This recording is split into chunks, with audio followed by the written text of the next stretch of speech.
Alright, hey guys, this is Jace here, and we just finished Super C, the sequel to Contra 1, actually. And, first off, before we get started about the game, like into the controls and stuff, did you play this game as a kid?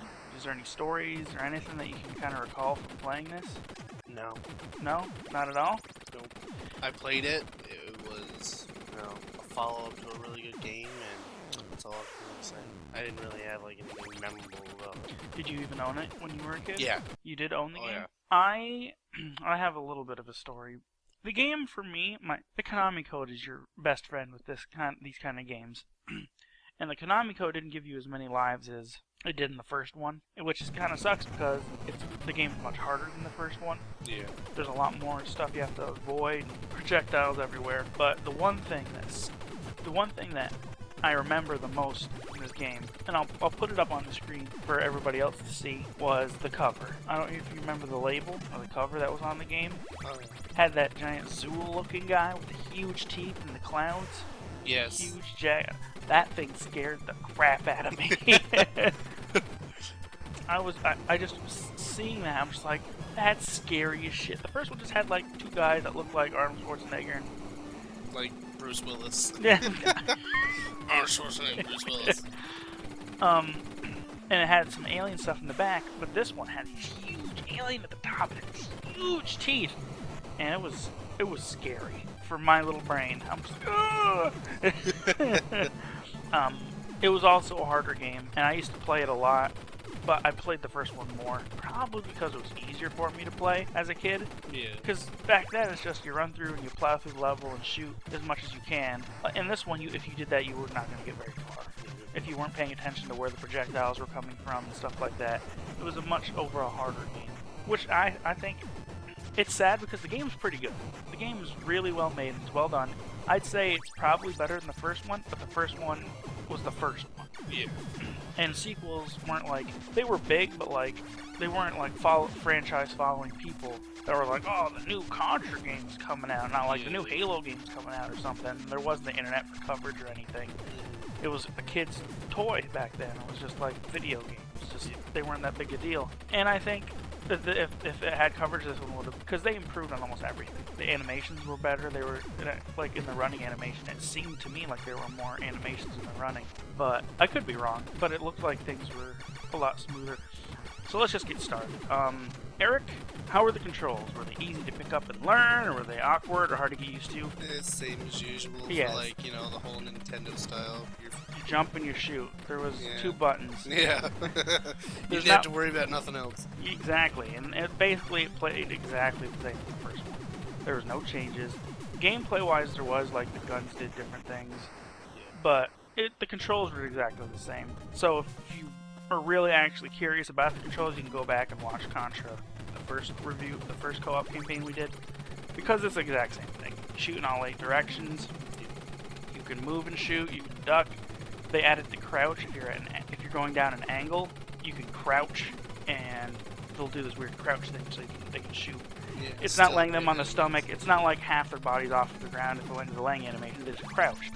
And I thought that was pretty cool. Yeah. I was like, oh, and it would only have been used like 3 or 4 times because there weren't that many slopes.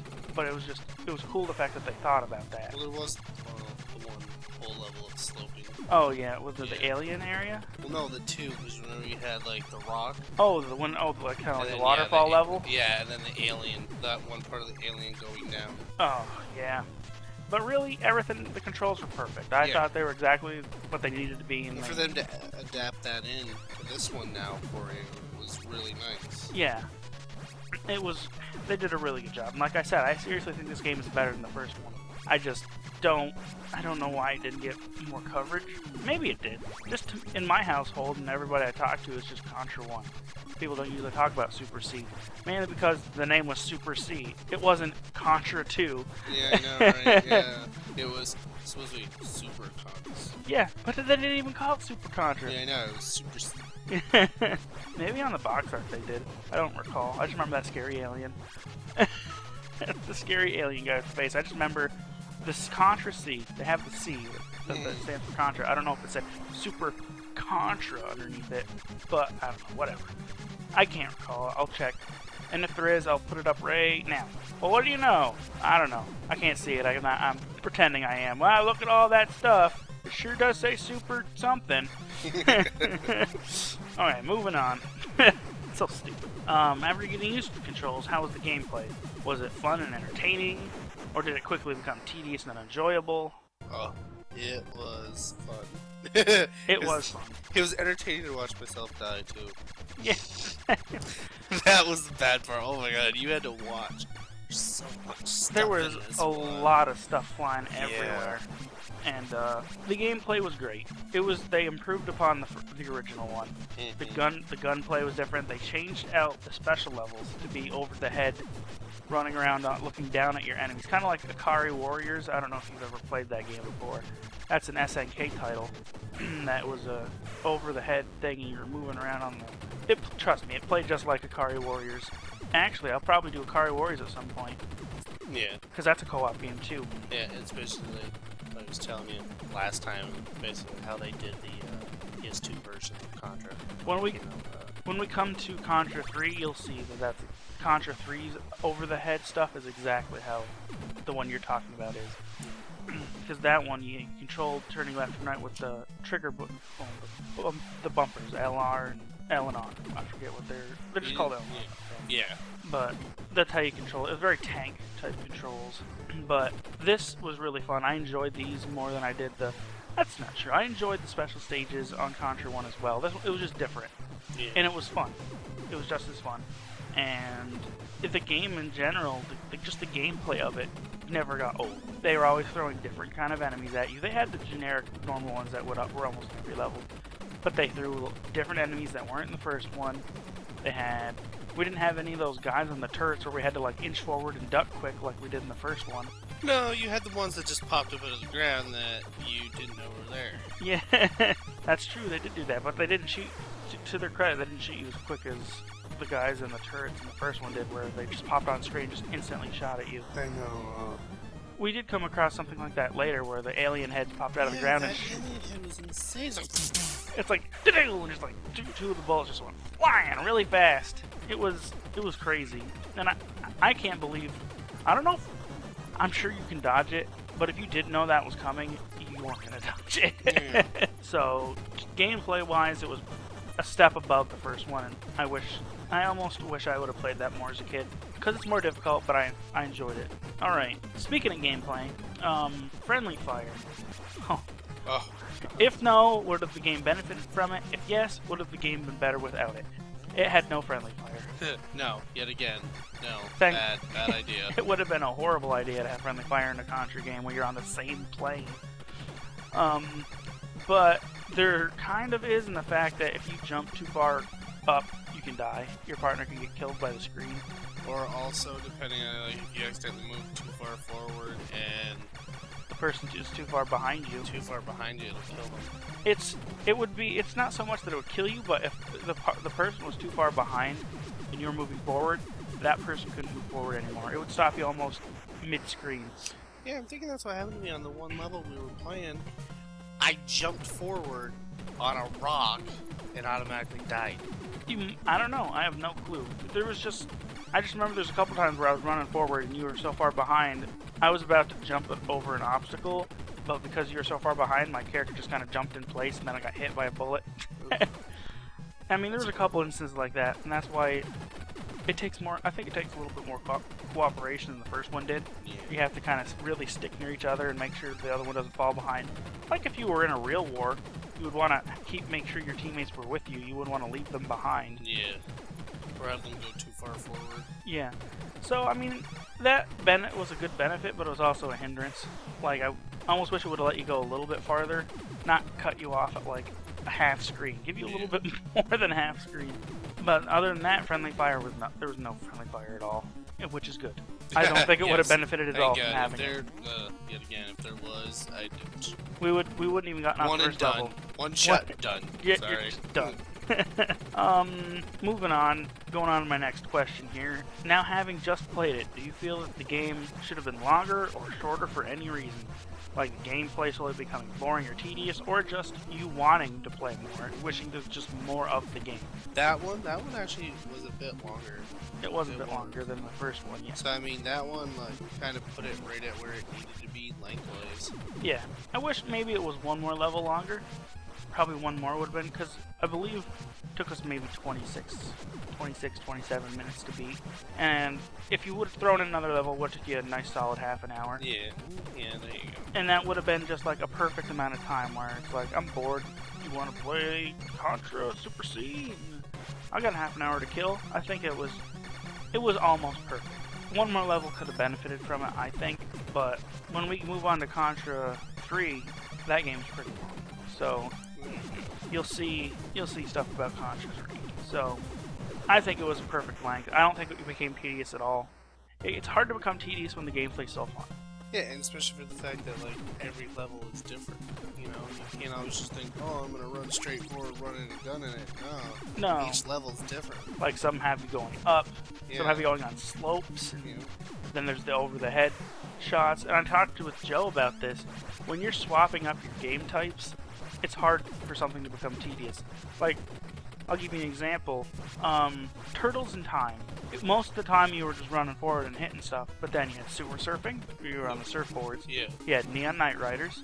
Yep. And then you had your Battle with Shredder, where you had to throw soldiers at the screen to hit Shredder. Yep. When you're changing up your gameplay so it's not the same mindless thing, it keeps the game entertaining and engaging. And it's really... when you're switching stuff up like that, it's the game designers trying, because they know if you're doing something mindlessly for so long, it's going to become tedious. Or you're just gonna, you're gonna not want to play it. So they need to swap things around like that to make sure that we're just like, oh, okay. And granted, it's only a half an hour. You probably could have been, it could have been just none of that extra stuff, just straight run and gun, and would have been fine. But it's nice that they kind of swapped it up like that. And like you said, some of the stuff they did later on was kind of influenced by this, like the special stage, the above head thing. Yeah. Became its own game eventually. Maybe a lot of people really liked the above overhead shooting kind of thing.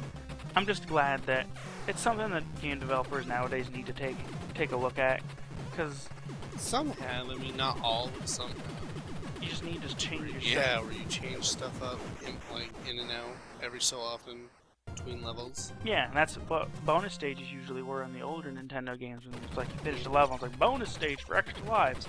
It was for extra lives, but it also was a change up of the type of gameplay you're doing. Like one of my favorite games that did it too, Battletoads did it. Battletoads, like speed, like bikes, and, and then going down the hole. Yep, the hole. Yep. You to break up the monotony. Yep. It's just, it makes your brain change the strategy that you're doing, and it's kind of more of an engaging type feel to the game. I feel like I talk more about the gameplay stuff when I'm talking with you. Everybody else, we're just talking about dicks and penises. Oh my god. Ooh, that's weird. Moving on to the next question I have. It's, now that you've played this game with me, do you feel you would ever pick this game up again just to play it by yourself if you had it in your house? Like you had the Nintendo and you had your just catalog of games. Do you think you would ever just be like, I'm bored, I'm going to play some Super C? To try and challenge myself? Yes. You think that's so? just how I am. I'd play it by myself just to, yet again, see how I could do by myself. I'm like a broken record. I probably wouldn't play it by myself. Mainly because I just enjoy the gameplay with another person is what I enjoy. Yeah. I enjoy laughing about you falling into a pit, or me getting shot in the face by a gun and then you just laughing evilly because you saw it coming and you didn't tell me, or just something like that. Bullet! What? But that to me is what makes the game fun. Not so much the game itself, it's just the interaction of my friend and myself. Yeah, another individual there with you. Which then it brings me down to the next question. If you had a friend, another friend, me or anybody else, and we were bored, would you ever suggest playing this game with them again? Definitely. You think so? Yeah, probably. I'd be like, you want something challenging to play? I'm like, here we go. I almost wish they would release this as a re-release on like the PS3 or the Xbox. like with like HD graphics. Oh god, Just like sharpen them up. Doesn't even need to be super HD. Just make it so it's like all those Final Fantasy 1 remakes where they just updated the sprites to look rounder and smoother and stuff smooth them like out that. and whatnot. Yeah, that'd be amazing. I would play that. Oh, God. I would play that by myself. That's how much There I you go. There you go. Mainly because I probably want to try the achievements, but I just wanted that. It's something that I wish Konami would look at, because the Contra series, I just wish they would redo it. Granted, I have access to the originals, but I would still like to be able to see it if the gameplay would hold up with the new kids who play games. No, The Halo generation. I would like to see if the gameplay would still hold up if you can get past the way the graphics look. Like when we were playing the game, we had a person next to us playing Castle Crashers, and she looked over at our game and she was just like, "That looks horrible." And they're like, "Excuse me, this is gameplay of like we're like, time." Yeah, we're like, "We're playing Nintendo." She's like, "Is that why it looks so shitty?" Oh, I just... know. I couldn't believe that.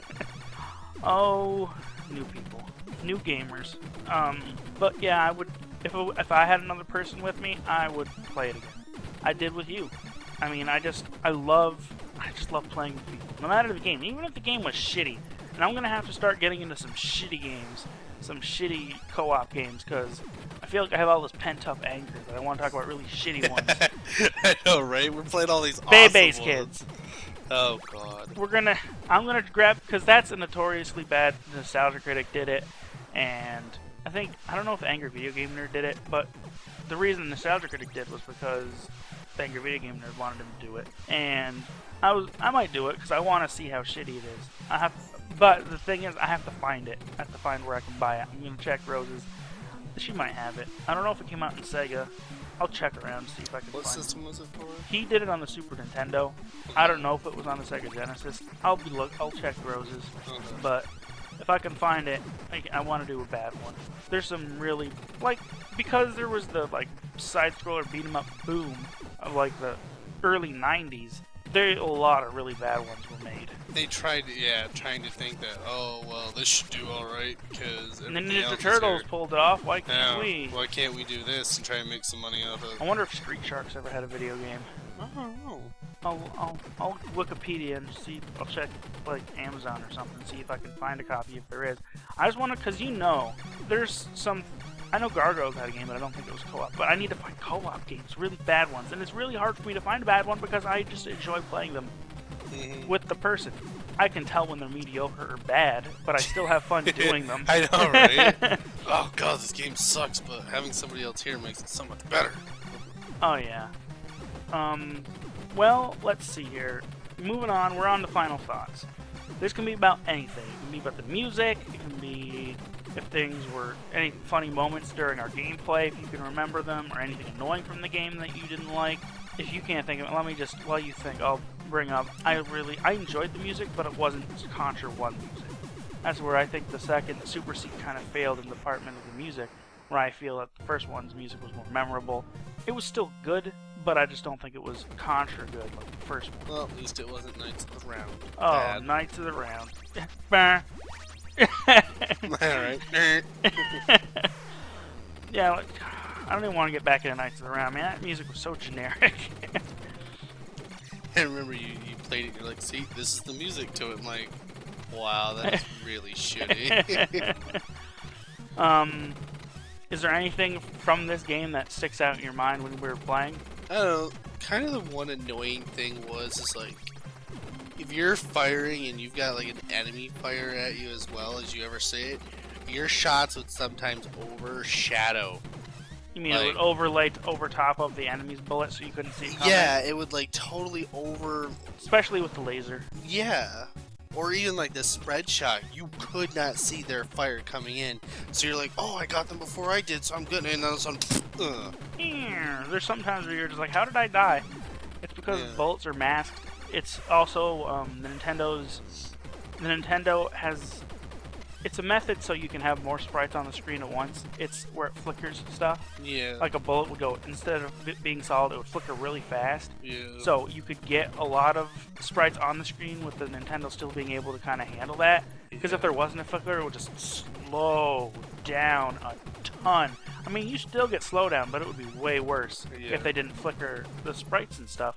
And sometimes if there's just so much stuff on there, it's blinking so fast or at a certain rhythm where the refresh rate of the monitor or the TV at that time, at the time, you wouldn't be able to see the bullet hit you because it might be invisible for like a whole second because everything else is flashing, and you would just die and you'd be like, "What the heck killed me?" Yeah, that was the only shitty thing. And that's a Nintendo thing, but they've kind of fixed that when it went up to the Super Nintendo, where you're able to have a lot more. They still use that method to get a lot of sprites on the screen, but you're allowed to get more sprites. So when we play Contra 3, you'll be able to see that you can see more. The projectiles that are coming at you are more clear. And of course, as you stated as we were playing, it's like, fire levels spread out through the entire game. Yeah. You thought the fire level was hard. Well, why don't we have an entire game that's like the fire level? Oh, yeah. It's like we didn't have a hard level that was like the fire level, where we died a gajillion times, except towards the end of the alien area. But it's like they took that difficulty that they had on there, lowered it a little bit, and then put every level to be like that. And I enjoyed the challenge. I thought the challenge was a lot. I don't know. I liked that a lot. And the Konami Code just gave you, I believe, 9 lives. It gave you no more than 9 lives. It gave you 30 in the first, but it was only 9 this time. And I think the graphics looked better in this one. Yes. I think they were crisper. Things looked a little bit sharper. Bill and I forget the other guy's name. I'll call him Ted. Bill and Ted. Their sprites looked really nice. It was nice and sharp. I liked the effects of the guns. Gun effects were a lot better, I think, than in the first one. Like the fire one was like a circle, kind of spinning circle in the first one. Then it was like just a a ball. spit explode. Like when it hit, it exploded. Yeah, they changed the way that gun looked. The laser looked basically the same. Spread shot looked like it had more bullets coming out of it. Maybe I'm wrong, but the bosses were a lot easier, I think. Overall, I think the bosses were easier than the first one. Especially like that factory level. Spread shot destroyed that boss in seconds. Oh my goodness. Elves was like dropping sperm or something on our heads. I forget what those things were coming out of it. Were those white bars that fell out of it? I don't know what it was. But just overall, I think the bosses were easier. The levels were harder. Getting to the bosses was the challenge. The bosses so much. The bosses would take long. And I liked it. I enjoyed this one more than the first one. I was surprised because I was like, why did I not play this one more when I was a kid? But I think it was because the Konami Code only gave me 9 lives, and the game was harder. And I didn't like losing. No one ever does. So, probably played the first one a lot more because the levels seemed easier. And as I stated, the music was okay. It wasn't Contra 1 type music, but maybe that's because I played Contra 1 a lot more than I did the second one, so nostalgia wise, I remember the Contra music better. But other than that, I can't. Is there anything else you can think of, final thought wise, that I didn't cover? No, I think that's pretty well done for it. I mean, like you said, it definitely. Like, I'll admit too, I didn't play this one a whole lot. I'm lucky if, like, when I had it, I played it like a few times. Really, that's all. I can't think of anything else about this game. So, thank you guys for watching. If you like this video, like and subscribe. Check out the website, www.basementkings.com. Check out my site with just my crap on it at www.jacemedia.site90.com. And I'll see you guys on the next campaign. Over there!